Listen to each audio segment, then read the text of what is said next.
Hello and welcome to Robin Minds. My name is Hero Daniels. Many thanks for joining us. We're going to dive heads first into the issue on ground, which has been the ongoing protest that started since the 1st of August 2024. Some people call it the End Bad Governance protest. Other people call it End Hunger. But whatever the hashtag is, the truth of the matter is that Nigerians are clamoring for a better country.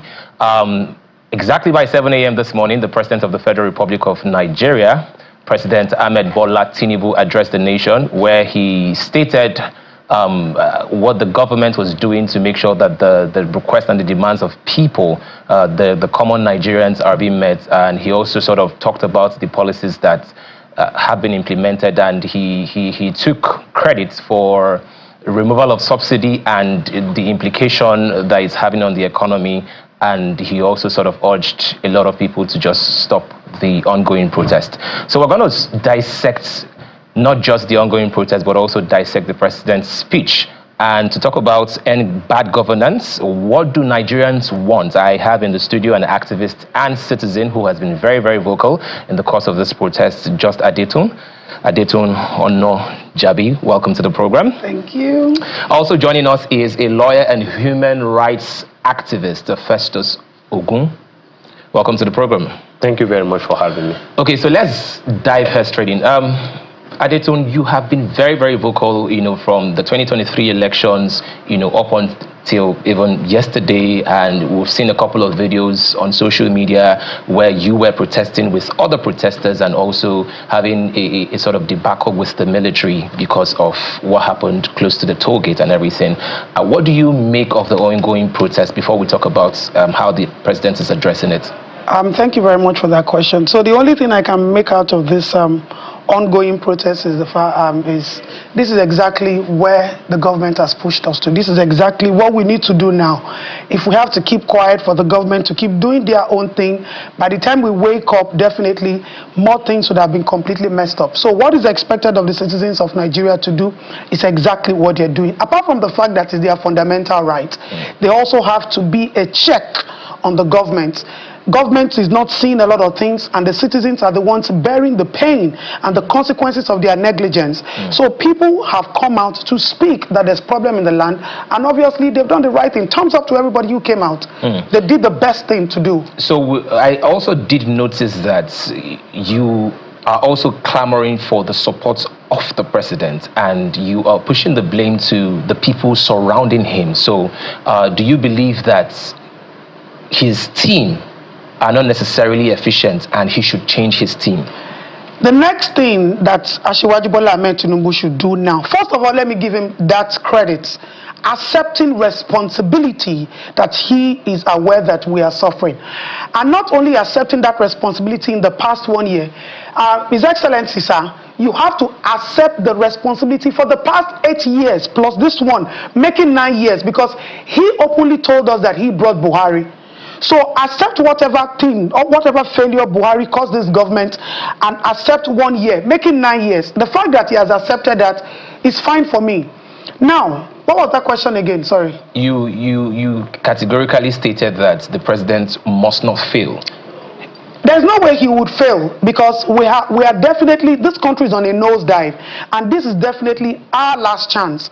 But the problem we are having right now is the people that are working with the presidency are definitely not the people that should be working with the presidency.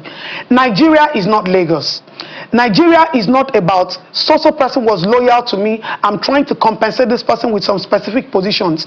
We are in a very, very sensitive situation right now. We need technocrats, we need experts, we need people who understand the pain to the bone marrow. We need people who are loyal to making Nigeria great, not people who are investors, people who have invested one thing or the other in Asiwaju's hierarchy to presidency, and then this is the time they feel they should be compensated. No. So the very first problem that Tinubu has to do to ensure or guarantee us that change is for sure and is guaranteed is to dissolve that cabinet. Okay, so we're going to get back to it and we'll talk about specifics, because I know there are certain ministers that you've called out personally. Mr. Festus, so talk to me. What do you make of the president's speech? Do you think it addresses what the core issue is, which is hunger? most especially, food inflation, and I think all these things are all interconnected as a result of the removal of fuel subsidy? I think that the statement of the president is completely disappointing. When we started the protest on August 1st, I participated in it actively up to yesterday. I had been clamoring that, look, the president needs to speak to us. That as citizens of this country, we have spoken very loudly. We presented our charters of demand. What we expected the president to do is to speak to us. But it seemed that the president was only interested in talking and not necessarily providing the solutions to the challenges that have been rivaling the country. I think that looking at the statement appears to be like a manifesto of a political party. The statement has not addressed the core issues that the protesters have been clamoring for. Looking at it critically, the statement is merely a political statement. In fact, look, the president was even talking about people that were killed. The president never envisaged that those people that were killed were slaughtered by state agents, by security agencies. The president is not talking about how he would cut the cost of governance. The president is not talking about how the number of ministers will be drastically reduced. So why should we have 2 youth ministers in this country? Why should we have 2 labor ministers in this country? And the president is saying, look, the good people of Nigeria should be patient, that things will get better. He's telling the people of Nigeria to endure, that things will get better. While he's telling us to endure, over there in the seat of power, there is no sort of sacrifices that are being made at all. The court of governance is not cut to size in any manner, and is asking us to endure this time. What we are saying is that, looking at the 10 charters of demand that the protesters have placed on ground, the statement of the president has not addressed even one out of it, and which in my view justifies why the protest should still continue. So you're advocating that the protest should continue? The president needs to address the real demands of the protester. It is not just enough to speak. The president said a lot without saying anything. What Nigerians are saying is that you are not just going to give us a manifesto after you've been elected over a year. You cannot continue to tell our people to wait after you've been elected over a year. What our people want is that we want an end to the hardship. Okay. And when you come to say, look, these people have been agitating for the past 3 days. Today made it the 4th day.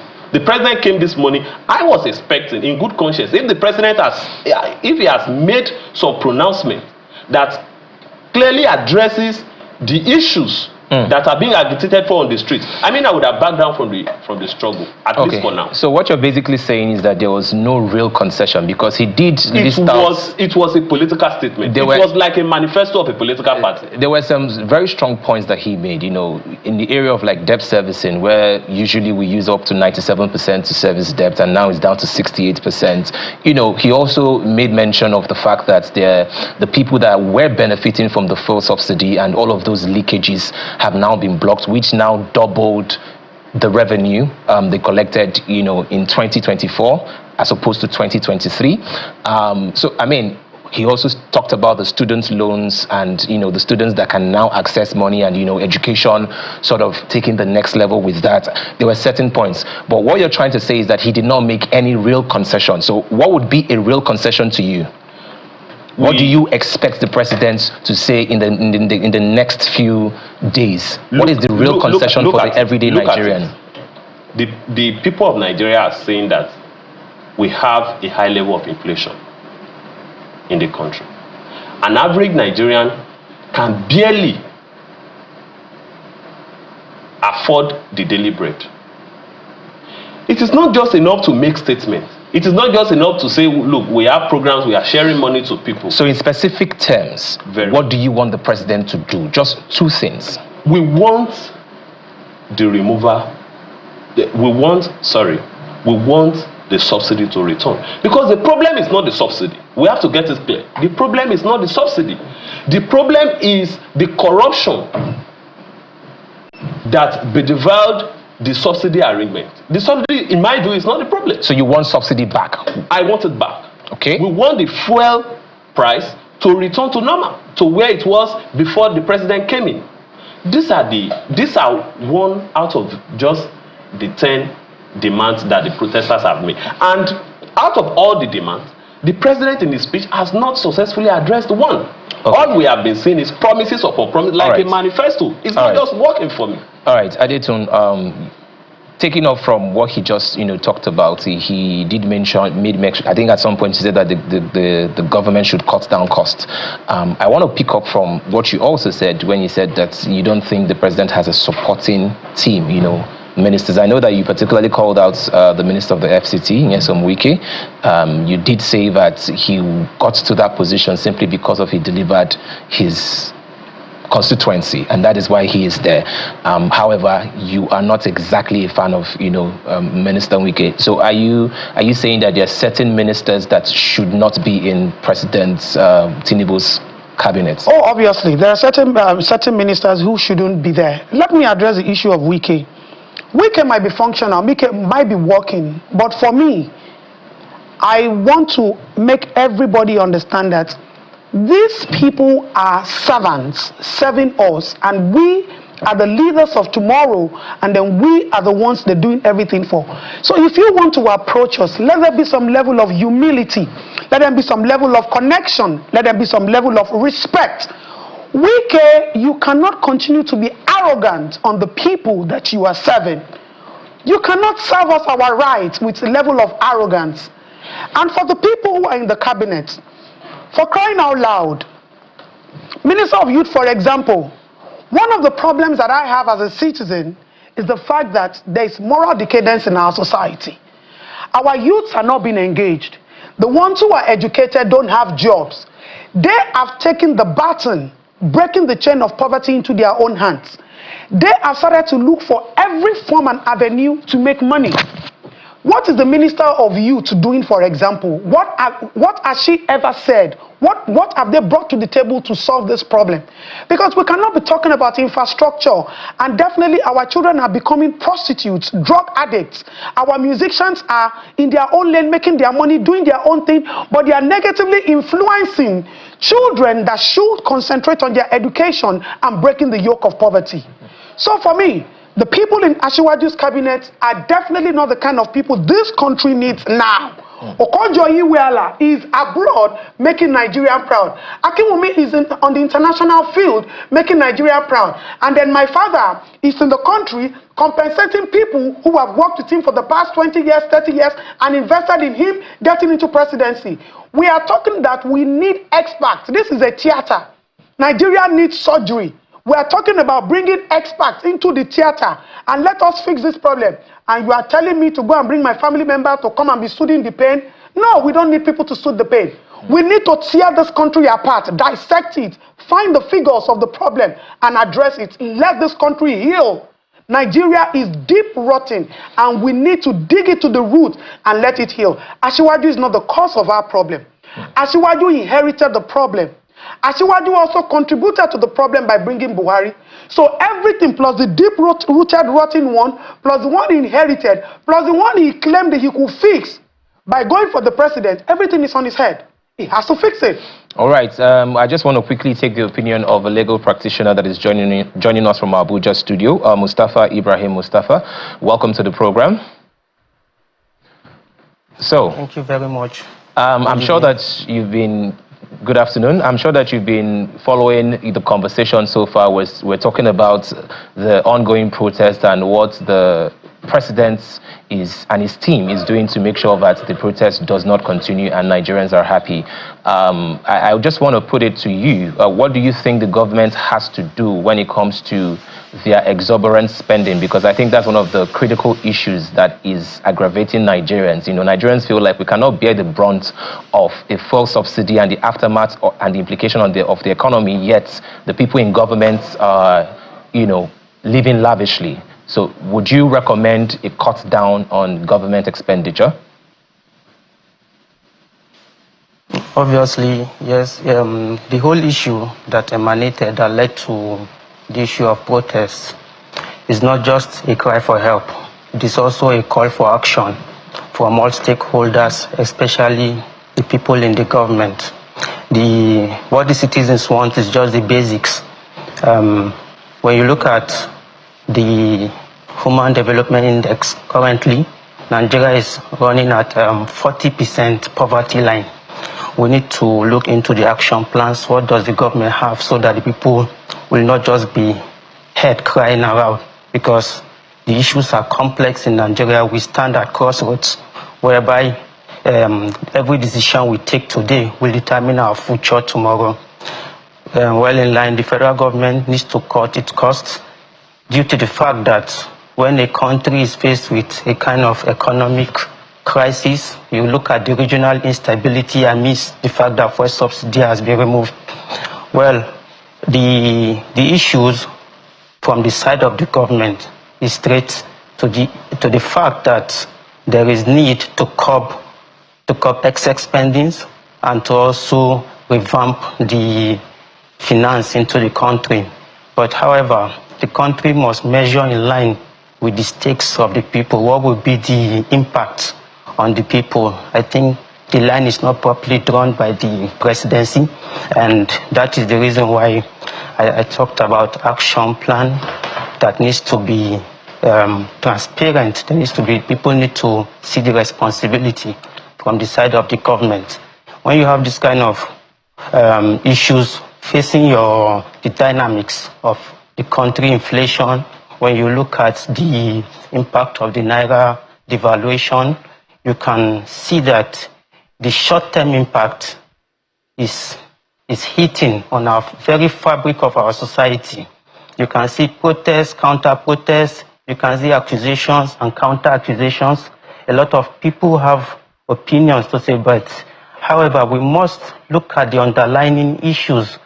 The underlying issues of fixing the CBN needs to refine its Naira policy to sink into the people, because the federal government must realize that the government is just a mere trustee of the welfare of the citizens, the lives and property of the citizens, and not just all about looking at the side of the government. You must compare it with the stakes of the people. That is why we have a government. The government should be made for the people.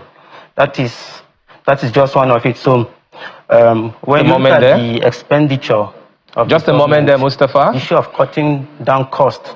Yes, just a moment, Mustafa. I want to pick up from a statement you made, securing the lives of the citizen. How would you rate the way the military has handled the protest so far, especially in the northern region, from a legal perspective? Well, when you look at the protest, at a point, there was some kind of guarantees starting from the protest that it has to be peaceful, but when it becomes a procession, some kind of reasonable restraints have to be applied, but to sustain the constitutional role of the country. Sometimes the police, when overwhelmed, they may need assistance. Civil defense are there, but shouldn't escalate into the military coming on board. The military has a role, constitutional role, which is to protect the lives of the citizens and the country on air, on land and sea. But internal issues, I don't think it is proper for deployment of the military at all. It is unconstitutional. It does not guarantee the safety of anyone. However, we must put into consideration the acts of the people.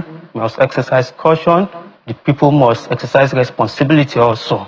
But the bottom line is that deploying military is totally unconstitutional and should not be encouraged by anyone. We're having a very important conversation around the August protest and what the president and his team is doing to make sure that they stop the protest and also to treat the very important issues that Nigerians are clamoring for. With me still in the studio is Adetun and of course Festus. So Adetun, I need to take a cue from one of the very salient points that the president raised in his speech, which was the issue of ethnic bigotry and how it has no place in our democracy and how it has no place in our nation. What is your take on that? I know that you're multilingual, you speak Yoruba, Igbo, and other languages. Even when you're pushing out your content, you use both languages, especially Yoruba and Igbo. What is your take on ethnic bigotry and how people are pushing certain agenda? He's very correct about that. And I have to say this too. We Nigerians, in as much as we say the government is bad, we also have to understand that we're playing a key role in not only disgracing ourselves, we're separating ourselves when we're supposed to be together to fight this battle. The president was right. One thing I always say, I always use this word all the time, motherland. Not citizens of Nigerians, motherland. Whether you are Hausa, whether you are Igbo, whether you are Fulani, whether you are whatever you are, Ijebu, I am mixed Igbo and Yoruba. You have to understand that the map of Nigeria, we are still all under the map of Nigeria. And then we are all affected with the same problems. Whatever affects us here in Lagos, affects you in Kaduna and all of that. There might be regional challenges that each state are facing, but you should not bring ethnicity into anything called national problem. Because we have to stay as one. We must have one agenda, and that agenda is ending bad governance. Ending bad governance not because of our immediate benefit, because of our children at large. Hausas marry Igbo, Igbos marry Calabar. We're all one. So we cannot be talking, it is only when it comes to, challenging issues that we begin to remember that, oh, some people are Igbo, don't join, some people are Hausa. We cannot continue to do that. We must stay as one because we're all of the same motherland. We're all bound. We might have different fathers. Hausas have different fathers. This one has, we might have different fathers, but we are all born of the same motherland. And our motherland is she, and that is who we are. So we must push very hard to stop anything related to ethnicity when we are talking about a national issue that affects every one of us as Nigerians. I totally agree with you on that. Festus, do you think today is the 4th day, but do you think the protest so far has had a credible impact? Some people would say that we have not gotten to the point where we have to stop the protest. So how would you assess the progress or lack of it thereof when it comes to this protest? I think the protest is successful. From the first day, it was successful. I say this because before now, it seemed to me that the Nigerian government have largely outlawed peaceful demonstration by the citizens. Before now, it appears to me that the government are just critical of opposing voices.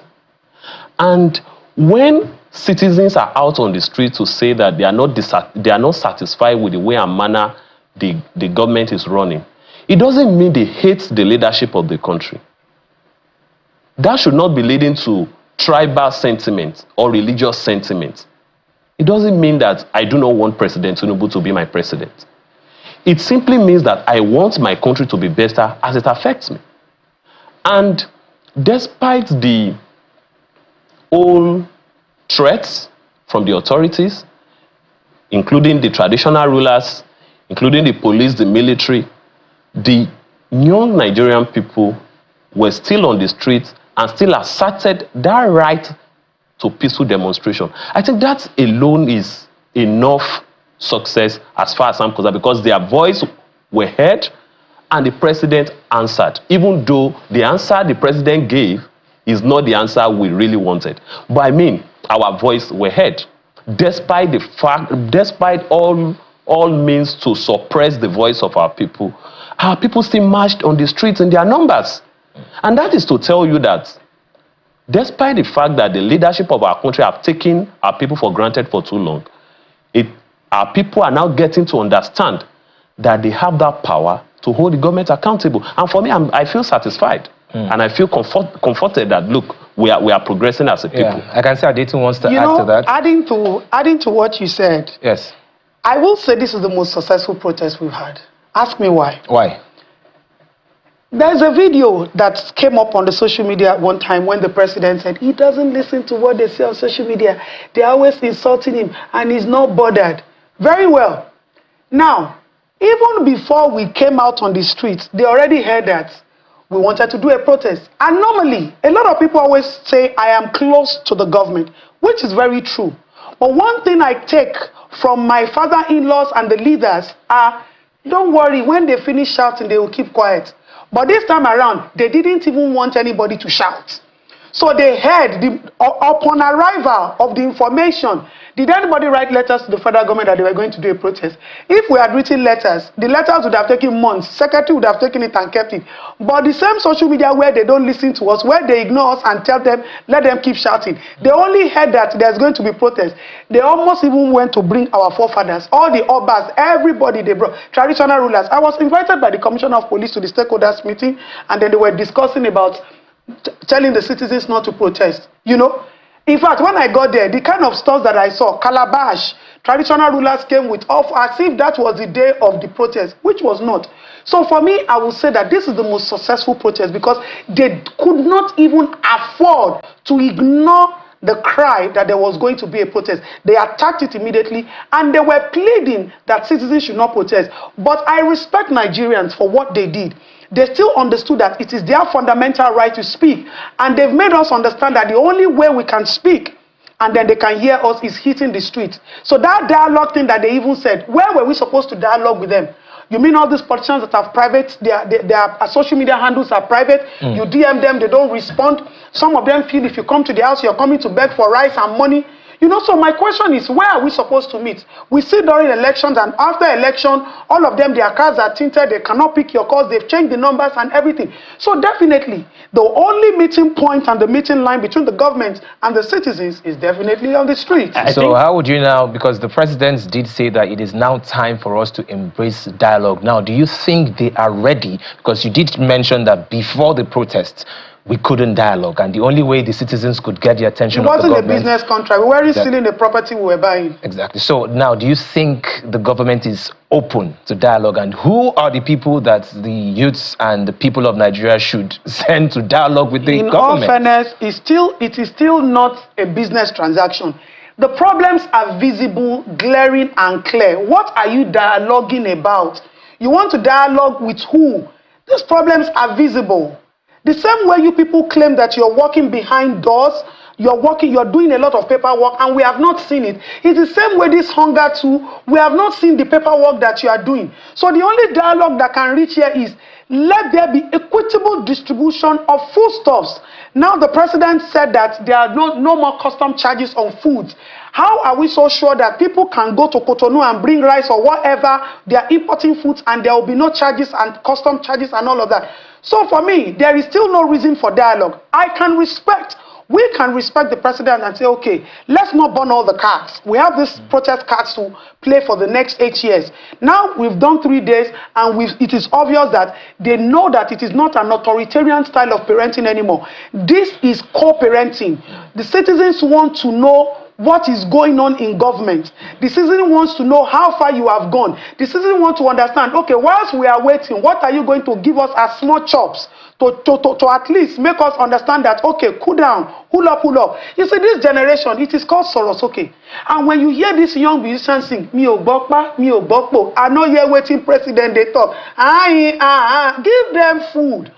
This food, if you are sharing, share it between APC, PDP, LP, Babalawo, Jewish, let everybody.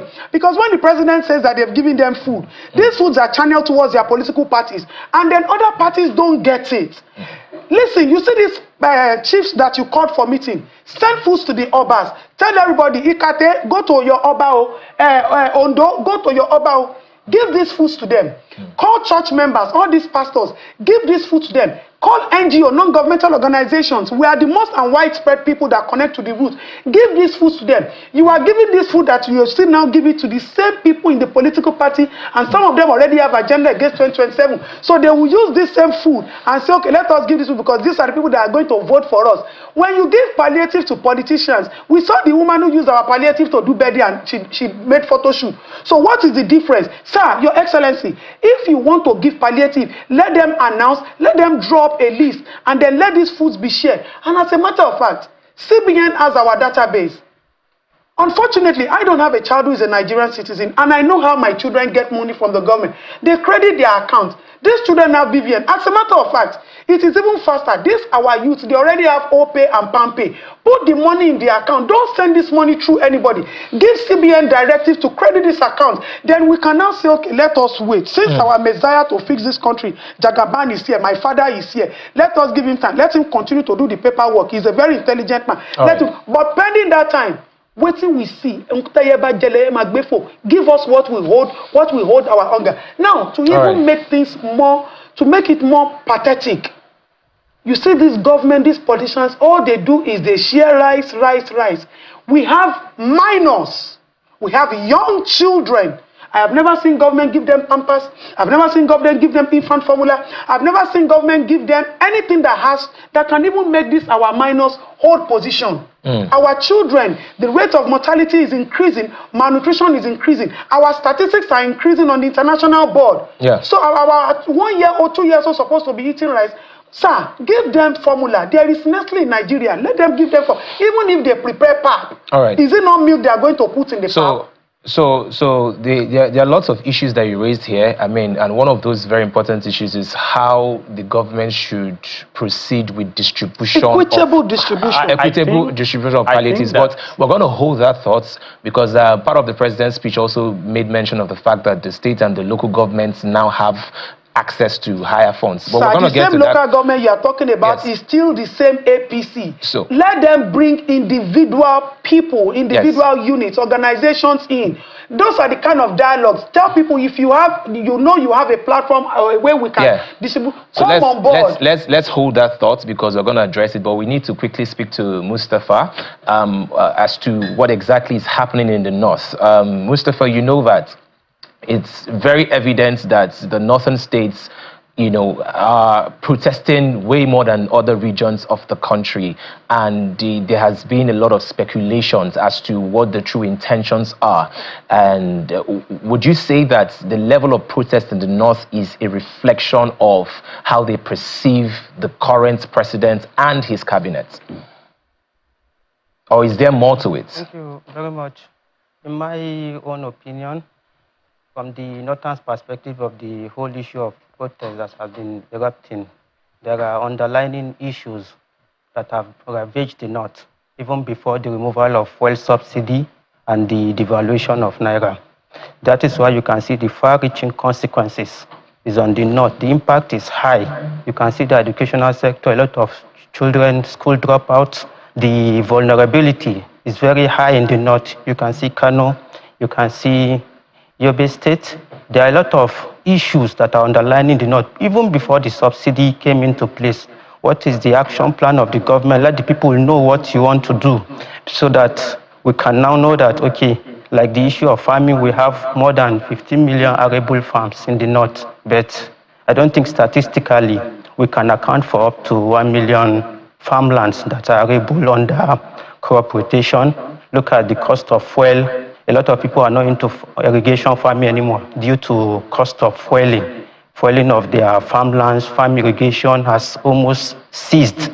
So a lot of things are at stake in the north, and the transborder regional crisis in the transborder area is there. The Naira is not gaining any momentum, and the issue of trading has also stopped at a halt, even though you can see a lot of issues surrounding the subsidies, not just on transportation. It goes down to security of the lives and property of the people.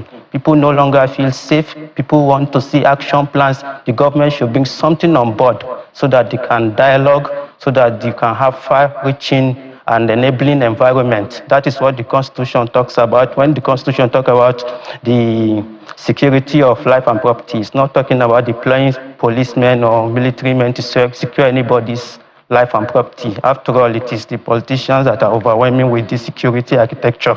So what I think is that there should be an enabling environment so that we can have investment in farming. We can have you can see that by the time during the rainy season, people tend to farm a lot. You can see a lot of activities going on. But during the food dry farming, the cost of food production is very, very, very high, and it's causing a lot of trouble in the country. What does the government have to tell these people to address the issue imminently? The short-term goals are far-reaching consequences in the north, and you can't take that away because that is the regional businesses that we can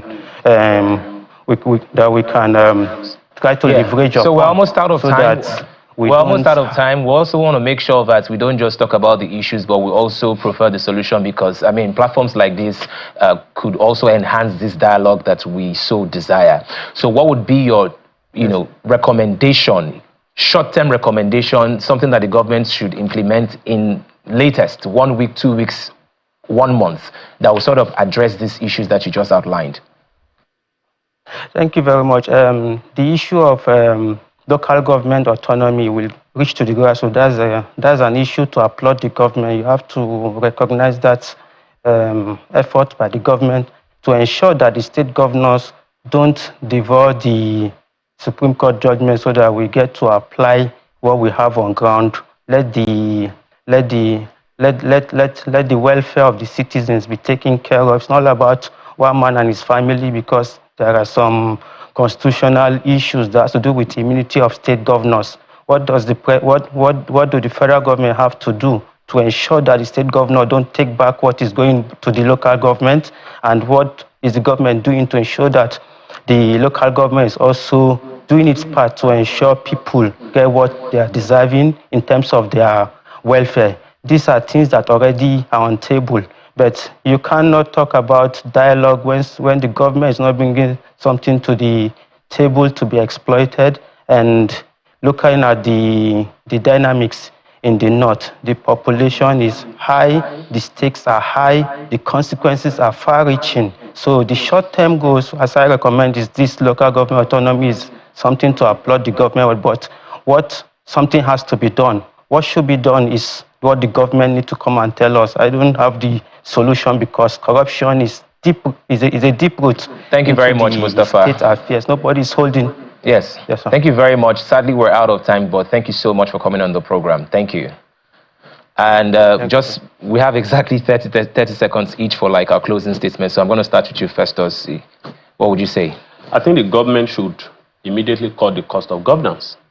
And that would start by reducing drastically the number of ministers and other cost of governance. Office of the First Lady, Office of the First Son, Office of the First Daughter. And, I mean, the government has to cut the cost of governance. Thank you. I think with that, we would have a pathway. Thank you, Adetu.